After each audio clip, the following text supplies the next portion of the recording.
It's the winter of 1674. A group of Native Americans are walking a trail in present-day Massachusetts. As they come around a bend, they suddenly stop on the snow-covered trail. Just feet away, submerged beneath the ice, is the lifeless body of a man. He was dressed in English clothing, but he looked like one of their own. He was a so-called praying Indian, a convert to not only Christianity but much of the English way of life. They buried him and continued on their way.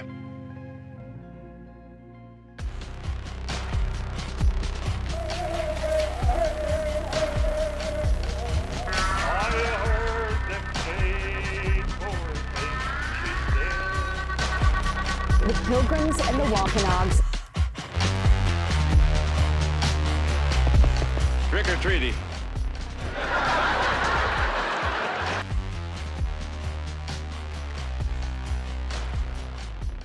It wasn't until a few weeks later, as the sad news filtered through the villages and colonies, that another praying Indian by the name of William Nahawton heard of the body and connected it to the disappearance of his friend John Sassamon. Sassamon was from the Massachusetts tribe. His parents had converted to Christianity before both passing away in one of the many epidemics that ravaged the region. After being orphaned, he was educated by an English family before working with Reverend John Eliot to translate the Bible into the Massachusetts language. Sassamon was a complicated figure. Torn between worlds, he tried to live in both but ended up under the ice. But how did he get there? Was it an accident? Did he jump in intentionally? Or was it murder? This question was crucial in starting what's been known as King Philip's War. 4 years later, thousands of men, women, and children were dead.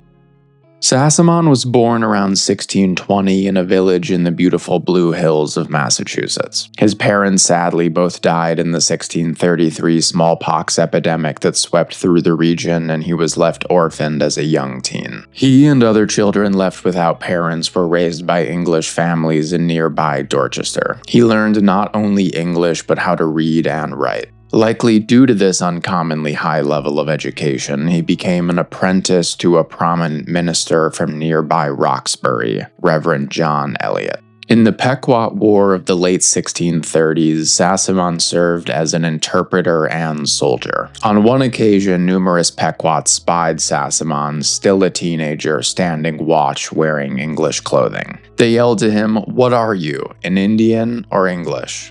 Sassamon replied, "Come closer and I'll tell you." As they approached, he leveled his gun and pulled the trigger. One of the men fell to the ground, dead.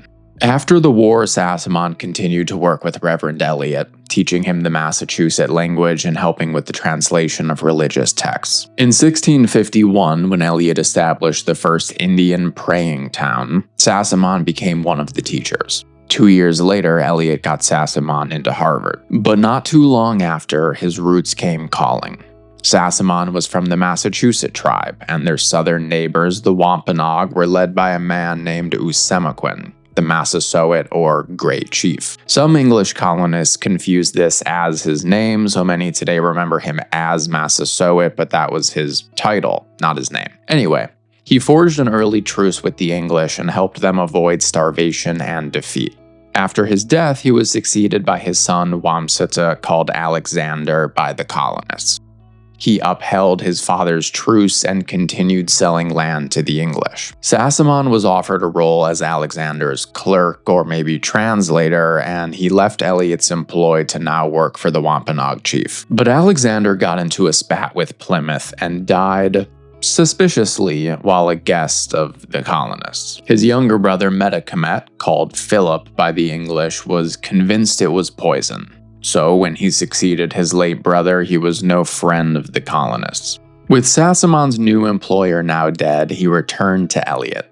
He then became a middleman, carrying and translating messages between Philip, Plymouth, and Boston, as well as doing some proselytizing in his free time. On one of these trips, Sassamon witnessed Philip hosting Narragansett chiefs asking for support, something the Plymouth government would likely want to know about. So Sassamon passed this information along, and Philip found out. In 1671, this minor conflict came to a head, and Philip was faced with either war or signing an acknowledgement of being a subject of the King of England. This time, Philip chose the latter.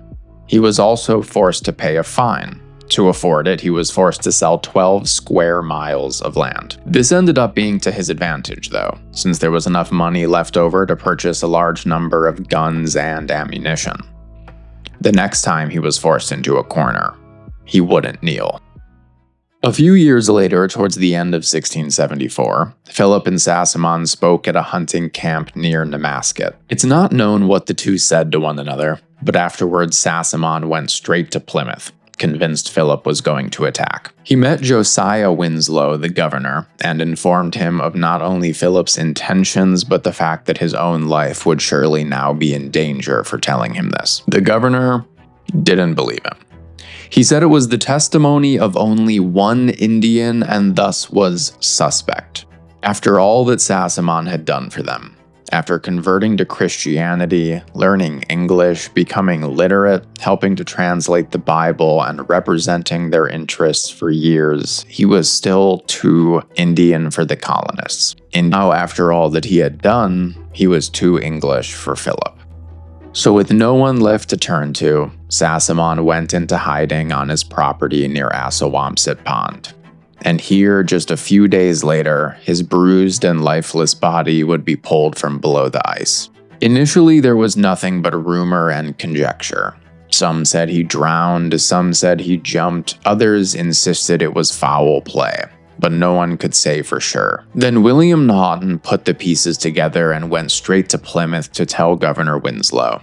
In response, the governor appointed a constable to conduct an inquest into the death. Forensic medicine was very much still in its infancy, and while basic autopsies had been performed by medical doctors even in the American colonies, it was far from the standard practice. In cases of suspicious death, rudimentary postmortems were usually conducted by laypersons with little to no medical training. The 12 impaneled officers of the inquest, led by the constable Jabez Howland, were probably untrained, though it's impossible to say for certain as they were unnamed. Regardless, they exhumed the body of Sassamon some 2 weeks after burial, and from this they attempted to ascertain a cause of death. There is no official account of the inquest or their ruling, and personal accounts from colonists differ. We have no way of knowing how thorough this investigation was. All that is known for sure is that Constable Howland and his 12 men noted no water coming from the lungs or stomach, a broken neck, a swollen head, and several other wounds to his body. From this, they ascertained that Sassamon had not drowned, but had been murdered, and his body thrown into the lake. It would have been possible for the Plymouth authorities to call in the expert opinion of a doctor from nearby Boston, but they chose not to. It seems like there wasn't any great drive to investigate the matter any more than they had to. Howland and his 12 men were also not an unbiased jury and likely saw no other sensible explanation than the cause of death being murder ordered by Medicament, or as they called him, King Philip. If there was any doubt as to the level of science utilized by this investigation, the next advancement came when Tobias, an advisor to King Philip, came to view the body and it began to bleed afresh as if it had been newly slain. While in reality caused by processes of decomposition I'd rather not have to read about, since at least 1200 CE in Central Europe, the phenomenon has been interpreted as divine testimony. God pointing a finger at the guilty party. So after this advancement in the case, 3 Wampanoag men were arrested by the Plymouth authorities. Tobias, his son Wampapagwan, and a third man, Matashunamo, though all 3 maintained their innocence. Then a man named Patuxen, referred to only as a Christian Indian, came forward and said he himself had seen the 3 men murder Sassamon, drop his body through a hole in the ice, and that Sassamon himself had even confided in him that he feared these 3 men would murder him. If this sounds a little too perfect of an eyewitness report, it's because it probably was. There were reports that Patuxent owed the three men money, and so his real aim may have simply been to get out of paying back his debt. Since the perceived crime had been committed on what the Plymouth authorities saw as their territory, the case would be heard by their general court. Philip had been willing to negotiate who had jurisdiction, but Plymouth refused to even have the conversation. They would try the case. The trial began 3 months after the arrest, in June of 1675. Matashunamo and Wampapagwan had remained in custody, but Tobias had been able to post bail with the help of Tuspequim, the brother-in-law of King Philip and one of his most favored generals. Much is made in the records of the fact that the jury impaneled to hear the case was mixed white and native. However, in reality, there was a full jury of 12 colonists, and 6 praying Indians were added as a supplement to advise the jury. Man, this is some bullshit! The key witness, unsurprisingly, was Patuxent. He took the stand and claimed that near the shore of Assawampset, he hid behind a tree and saw the 3 accused attack Sassamon and, to make his death appear accidental, drop him through a hole in the ice. Patuxent then held up a coat for the whole court to see. He claimed that the 3 accused had given him this coat to buy his silence. The accused retorted that this was a lie. The coat had always been Patuxent's, and he had gambled it and lost, but the 3 men returned the coat and instead insisted upon the money he already owed them. One other unnamed witness did come forward and back up Patuxent's claim, saying that Sassamon had also confided in him that he feared the 3 accused would kill him. But besides that, it was Patuxent's testimony practically alone that caused the 3 men to be found guilty of the murder of John Sassamon. They were each sentenced to death by hanging. On the 8th of June 1675, the execution was to take place.